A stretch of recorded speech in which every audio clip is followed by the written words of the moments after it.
with Vermillion Enterprises. Today is April 30th, 2025, last day of the month. So that means we'll be doing sales tax at the end of the day, which is always a fun time. But hey, gotta pay the man, gotta pay to play.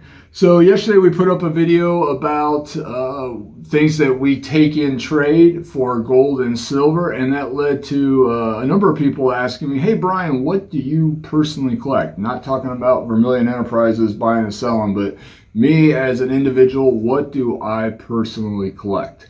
And so I thought I would put together a little short video about that today and talk about that. And what I have learned over the years of being in this business, being a reseller, is that collectibles sometimes, not sometimes, but more times than not, kind of disappoint. They largely, people try to or often have to fall back on them for money, and they never realize what they, or very rarely realize in the way of dollars, what they were expecting. And also I find that people who are selling collectibles that were left to them, the person, the original collector who passed on, they really haven't, the people who are selling have no idea what they are. And so I've kind of taken that and kind of streamlined what I personally own and gotten away from collectibles as a whole. So I really don't collect anything as a person. Now, of course, Vermillion Enterprises buys all sorts of collectibles and currency and coins and all that kind of material. But me as Brian Vermillion, no. And I put out some things here today that I think are super neat and go over them, but get back to what I think is important for people. So collectibles, first of all, let's talk about what are collectibles. Collectibles are things that you acquire that you enjoy, right? Tim, what's the collectibles that you personally like? Oh, baseball cards, for sure. So Tim buys baseball cards. All right, so I'm assuming of either teams or players that you like. Prospects, yeah. Guys coming up through the single A system. There you go. So that's Tim's thing, which is great. He enjoys doing it, so that's what collectibles are there for. And the reality is, though, Tim gets to a point where he needs or wants to sell those cards. Probably at the end of the day, he's going to be disappointed in what he gets for them. Yeah. That's the reality of it, though. Tim guaranteed will have a higher perceived value of those cards than whoever he is selling them to, unless he is individually selling those cards to the end user himself, the individual collectors who want individual cards out of Tim's collection. The reality is that's very rarely how collections get liquidated. Most times collections get liquidated either by going to auction or by coming to a reseller such as Vermillion Enterprises and selling your collection. That's more often how things go. And then there's a whole bunch of caveats that go into, well, what you're going to get paid for your collection. But as I've gotten older, as we've all gotten older, I've learned that what I want to leave in the way of materials for my family, I want to make it as simple and as easy for them to liquidate as possible. So I put out a couple things here today that kind of goes along those lines. All right, so what does Brian Vermillion like? Brian Vermillion likes these two things right here. American Silver Eagles and American Gold Eagles. No magic to these. You can go on Google and be like, hey Google, what's my gold eagle worth? Well, Brian, today gold eagles are worth about $3,270. Okay, Google, what's my silver eagles worth? Well, right now silver's right around $32.50 per ounce, give or take. So anyone who's not a complete asshat can figure out what their gold eagles or their silver eagles are worth or thereabouts, right? That's pretty easy. Would you say, Tim? Yes, sir. All right. Now let's look at some things that I put out here on display here. So this here is a complete set. I think this set is neat as hell.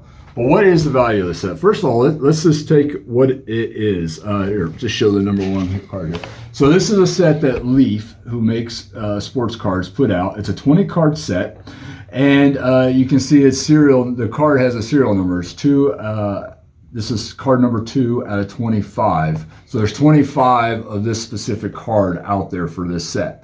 Now, if you look at this set, this is a set of all rookies that came out in the 2018. What do you notice? Every single card in the set is number 2 out of 25.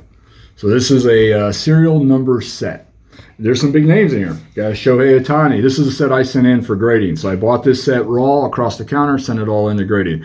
You got Shohei Ohtani rookie card, came back to PSA 10. Card's probably worth quite a bit of money, especially now. When this card came out, it probably was worth nothing. And you go through and you can see, but each card is serial number 2 out of 25. So what would a set like this be worth? You got some people in here who are absolutely nobodies. And then you got some superstars like Shohei Ohtani, and Josh Allen is around here somewhere. I'm on him right now. You're on him right now. Okay, there you go. And then you got some people. Fernando Tatis, pretty decent name. Mm-hmm. But like this guy, Darius Geese, he turned out to not do anything. Christian Kirk, never heard of him. Calvin Ridley, nope. Oh, you got Baker Mayfield, Mr. Tampa now. So you got some big names, some superstars, and you got some nobodies. But each card is number 2 out of 25 serialized. So what would a set like this be worth? Really, whatever someone's willing to give you for it. This is a set that would go to auction, and who knows what it'd be worth. There is no comps for a set like this. Absolutely not. There's nothing that we can look in a book. There's no... There's legitimately nothing in history that we can fall back on and say, okay, this set is worth $1,000. It's worth $100. It's worth $5,000. There's nothing out there to say that. It's literally worth whatever someone is willing to give you for it. So imagine if this is left to somebody who has no idea about baseball cards or anything. Doesn't even know Shohei Ohtani from LaMelo Ball or Josh Rosen. Doesn't know. Doesn't know the difference between Josh Rosen and Josh Allen. No idea. All right, so they're going to have zero clue. They're going to be at the mercy of whoever they're trying to sell it to. All right, that's the reality of it. I'd rather have this in the form of this. All right, now I have this because of business, right? But if get to the point where I'm just focused on what I want to preserve my wealth for my family, this eventually will be this. All right, so that's how I look at things now. But a large part of that is because I'm jaded as being in this business for so long that I just understand what happens to collections like this once they get passed on. So unless you're going to be a collector who highly educates the people that you're going to be leaving your materials to, and what they are and what they're valued at, I really focus my efforts and energy on just 1 ounce gold eagles, because that's really, at the end of the day, going to be the easiest thing for anyone that inherits a collection, whatever it is, for them to liquidate. All right, because it's so simple. Here's a couple other things. I just find these neat as hell. These came in on a collection a while ago. These are one-off cards. So these are one-of-one cards. There are not 2 of these cards out there.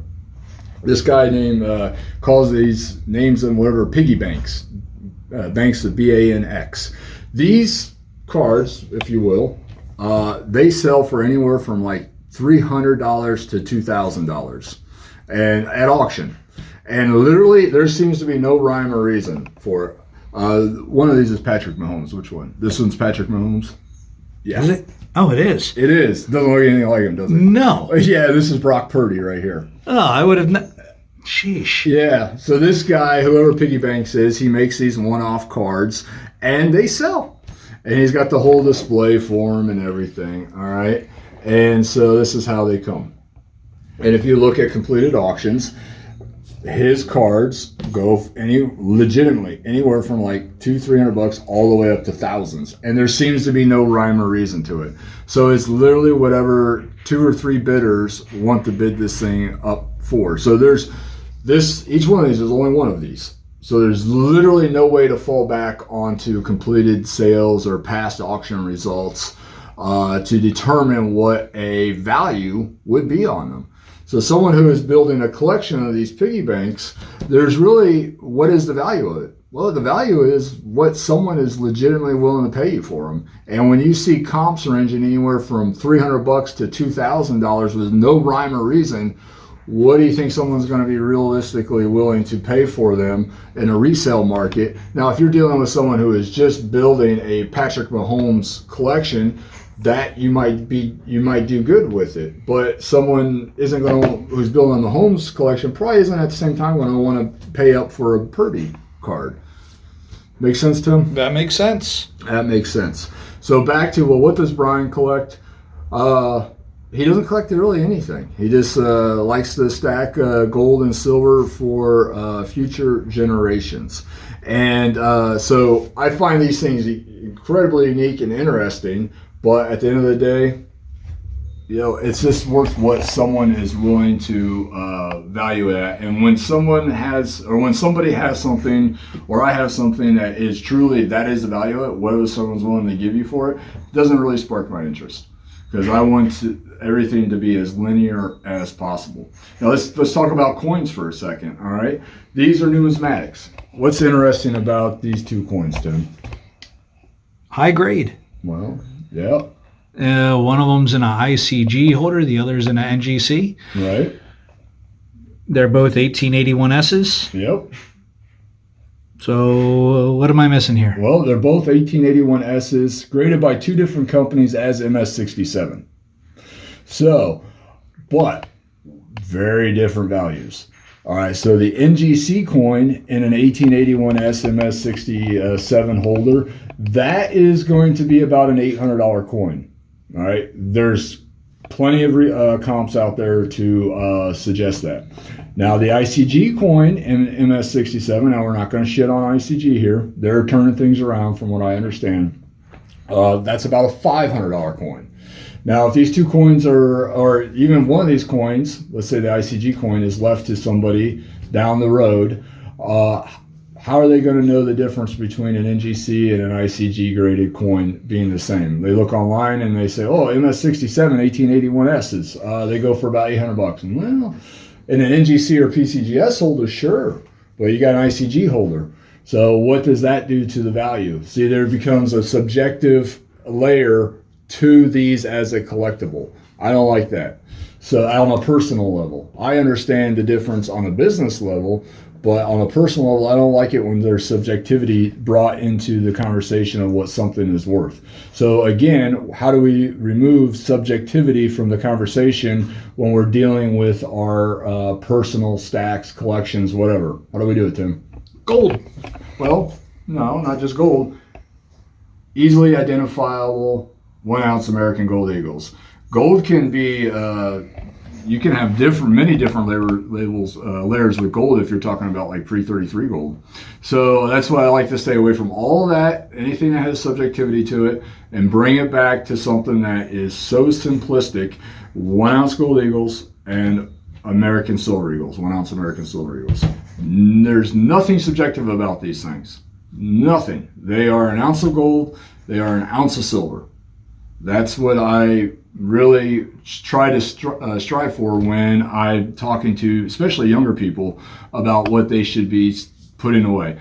Now, back to like what Tim said, hey, he really enjoys collecting minor league prospects. Okay, that's fun. So, I mean, there's got to be some fun in the world. I absolutely don't want to disparage anybody from that. But at the end of the day, I think it's important to streamline, get rid of subjectivity when it comes to building a collection, a stack, or which in turn means building your wealth. Because you don't want your wealth to be considered one thing by somebody and then another value put on your wealth because somebody else has a different opinion. There's no opinions here. All right, there's no opinions on what 1 ounce Gold Eagles are worth. There's no opinions on what 1 ounce Silver Eagles are worth. There's no opinion. It is what the market says it is. So hopefully that answers that question and why I think the way that I think. And I understand that that can be frustrating for some people. But at the end of the day, you spend as many years in this business and see as many situations where people are completely heartbroken by what the value of their collections are, dumbfounded by it, or just don't know. And it's so easy for people who especially are inheriting a collection to not understand what the value of their collection is, and we know what can be the result of that long term down the road. Whereas if they're left this, it's so easy to figure it out. One thing before I let you guys and gals go here, I wanted to show you one card. We put out a Mickey Mantle yesterday, and one of the commenters said, "Hey, what's that Mickey Mantle melt for?" And he's tongue-in-cheek type thing. But I wanted to show you that this is a card ProSat put out, I think in early '90s, and this is a picture, a card of Paul Brown here. This card is actually made out of platinum. This is 1.28 grams of platinum. So this card actually does melt for some intrinsic value. So I just thought I would put that out there. They made, on the back here, they see, yeah, this looks like it came out in 91 or 92. So they made 1,500 cards of these. This is number 752. I can't imagine this card's worth more than 100 or 150 bucks resale wise. But I just thought it was funny. There are actual cards out there made of precious metals. There's one that made out of platinum. How interesting is that? That's awesome. I've seen some cards come with silver and, well, just silver now. Yeah.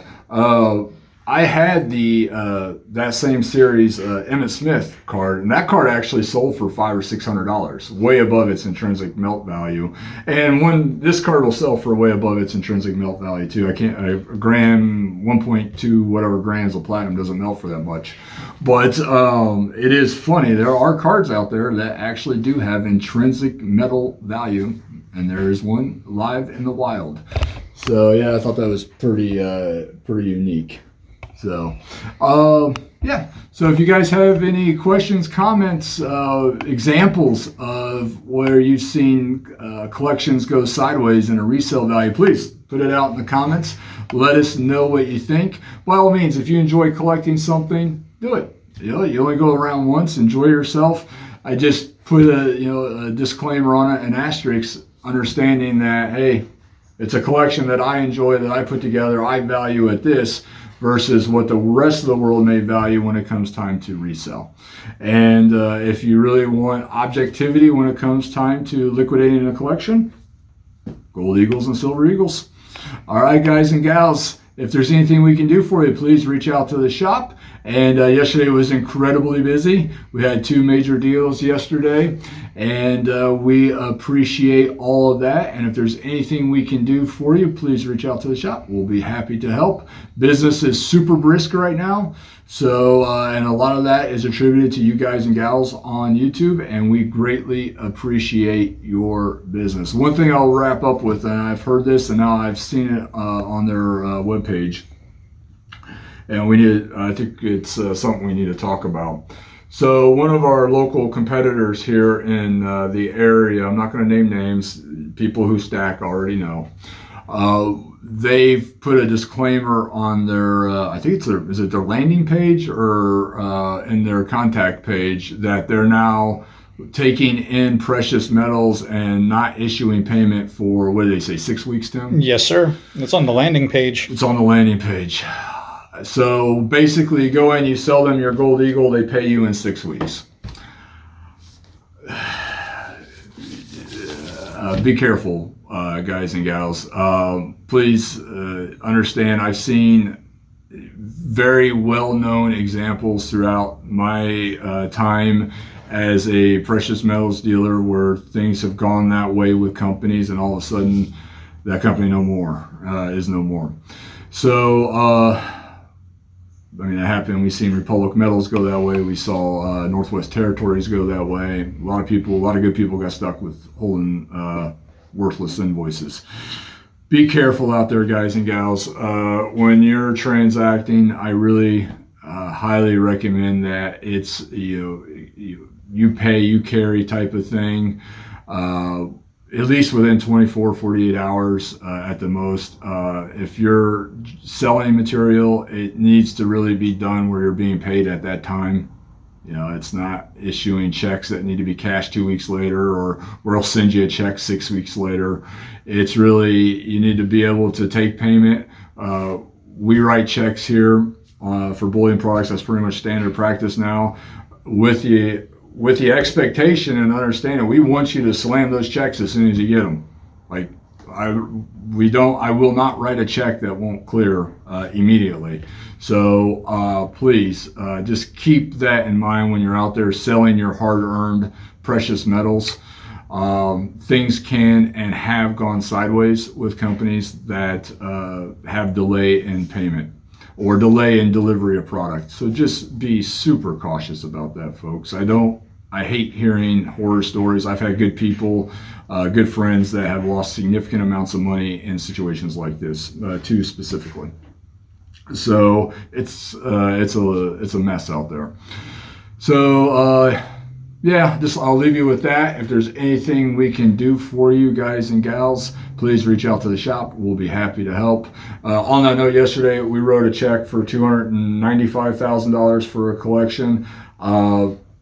That's check, boom, slam that check. Get it into your account as soon as possible. God knows how long your bank will hold that. Wrote another check yesterday for $104,000. Slam that check. Get that thing in the bank, all right? And it doesn't matter. I will not write you a check that will not clear. So please, think about that when you're selling your collections. All right, guys and gals. You have a good day, and we'll talk with you later. Thank you.